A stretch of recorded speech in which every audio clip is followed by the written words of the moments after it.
Eswatini King Mswati has pulled his country off the agenda, can you believe it, of the SADC TROIKA ministerial meeting. The meeting began yesterday and the deepening crisis in Eswatini and Mozambique were meant to be discussed, but as we're about to hear from Africa-Asia Dialogue's Milton Nkosi, it seems, Milton, hello to you, we're now in a position where at a TROIKA meeting, leaders can decide, no, we're not going to talk about the issues in my country, let's move on rather swiftly. What did you make of that? We're not discussing the biggest issue of our closest neighbor. Yeah, that is a shame because the issues in Swaziland are just as important as they are to South Africa and the SADC region. But my understanding is that Swaziland was there alongside Mozambique, which is where really some of the most pressing security matters facing SADC were concentrated. But it's a shame, nevertheless, for King Mswati to miss an opportunity to state his own case of what is going on in his country, Eswatini. Absolutely. We are going to talk about Mozambique in a moment, especially the region up in Cabo Delgado as well. And that's the terrorism side, it's the insurgency side, but we also cannot forget about the human rights violations, the allegations of human rights violations in Eswatini. Do you think this is because, Nkosi, the king simply doesn't want to have a spotlight shone on his own kingdom? Do you think he's running and hiding in this case? Well, there's no other way of reading it, Gareth, because here's an opportunity. You are sitting with your counterparts, all the leaders of SADC are coming together to iron out all the issues of the region. Remember, Swaziland is not, as I said, is not the only issue. There's Mozambique, there's Lesotho, and so on. So Swaziland, or Eswatini, I should be saying, should be taking its rightful place around the table where the king can give his own account of what is happening. The democracy movement in Swaziland must be reeling because they are hoping that their issues will be central in some of the agendas that are mapped out by the Southern African Development Community in Pretoria this morning. And it also looks like, even though it was a SADC TROIKA meeting as well, it was meant to unpack various issues. We spoke about Eswatini, the other being Mozambique as well.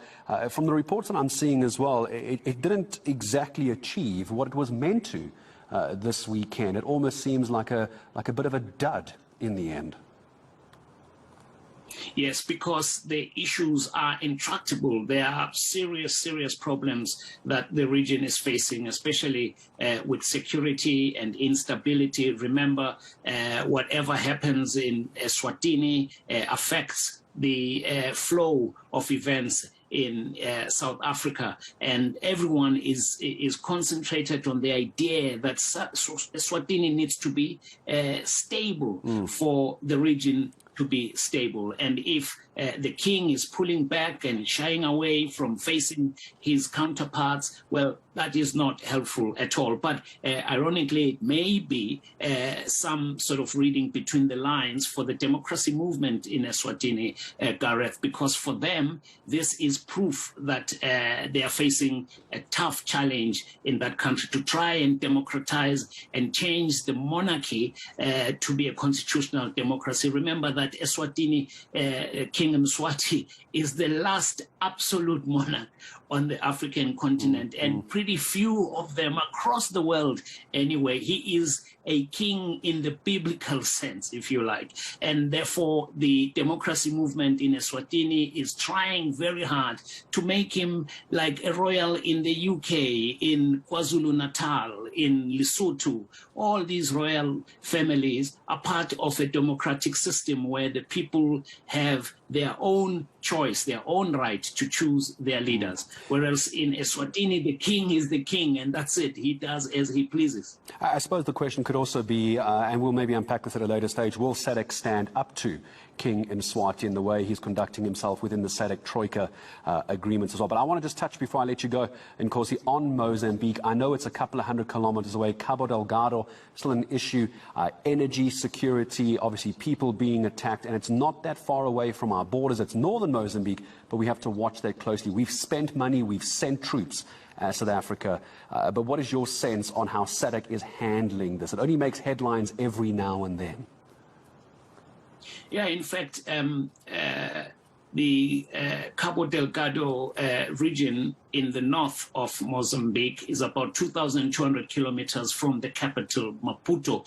And that is in part where the problem lies within that country. There's been local grievances from a long time ago, since independence in 1975, when Mozambique became independent from its colonial power, Portugal, that the local people feel that everything in Mozambique is actually happening in Maputo, in the south of the country, and therefore unemployment and poverty.